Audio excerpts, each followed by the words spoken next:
आज आपण बघणार आहोत सुकट झिंगा रेसिपी। इथे झिंगा घ्यायचा, तो तव्यामध्ये लालसर होईपर्यंत भाजायचा।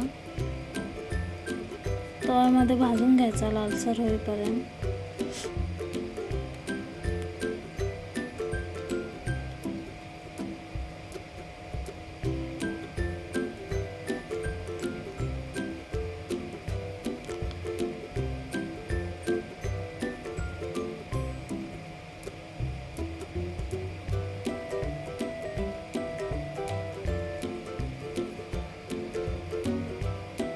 लालसर भाजून झाला की एका प्लेटमध्ये काढून घ्यायचा व तो नीट करायचा।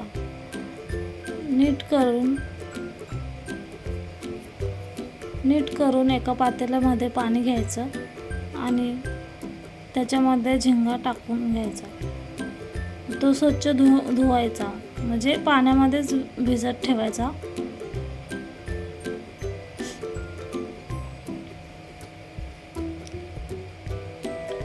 इथे 2 कांदे घेतले आहेत, ते बारीक चिरायचे। बारीक चिरून घ्यायचा।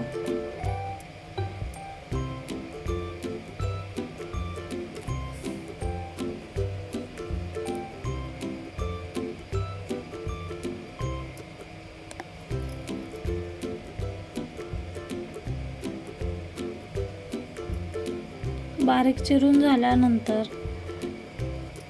कढईमध्ये करणार आहे। गॅसवर कढई ठेवून 2-3 चमचे तेल घेतले आहे। 2-3 चमचे तेल घेतले आहे।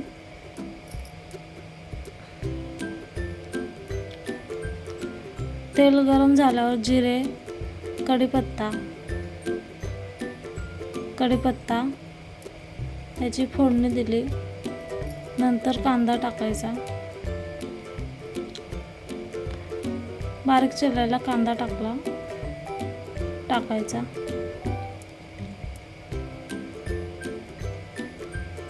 तो छान परतून घ्यायचा, लालसर होईपर्यंत परतायचा।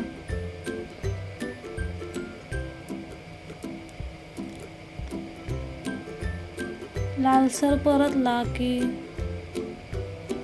इथे लाल तिखट 2 चमचे आणि हळद थोडी घेतली आहे, ते टाकून घ्यायचं। परतायचं थोडं परतलं की आपण भिजवलेला झिंगा तो वरचा त्याच्यामध्ये टाकायचा, स्वच्छ धुवून।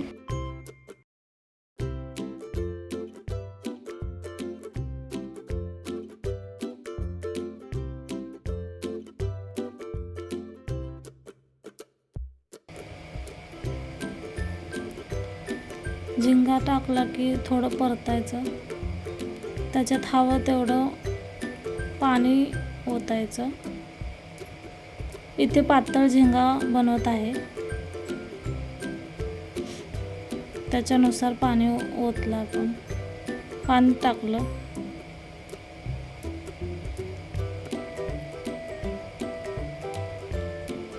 त्याला छान उकळी येईपर्यंत फुल गॅस ठेवायचा।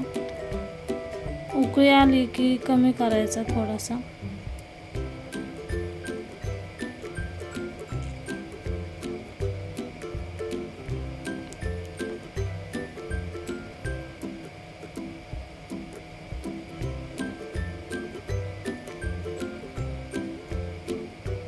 चवीनुसार मीठ टाकायचं।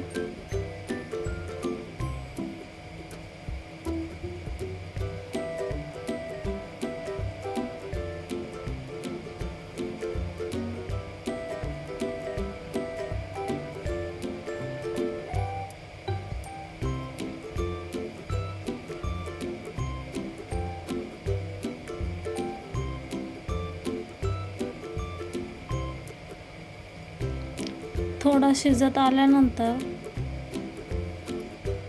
2 चमचे मी इथे शेंगदाण्याचे कूट टाकले आहे। त्याच्यामुळे घट्टसरपणा येतो, भाजी छान लागते। हा झिंगा भाकरी बरोबर खूप छान लागतो। ज्वारीच्या भाकरीबरोबर.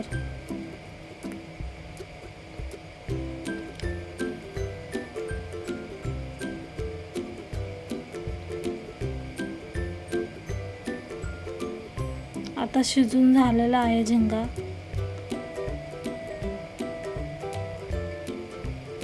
बघताय तुम्ही, टेक्स्चर बघताय किती छान झाला दिसतो आहे. कट आला आहे छान. मी इथे ज्वारीच्या भाकरीबरोबर सर्व केला आहे. सुकट झिंगा रेसिपी कशी वाटली तुम्हाला? लाईक, शेअर, सबस्क्राईब करा.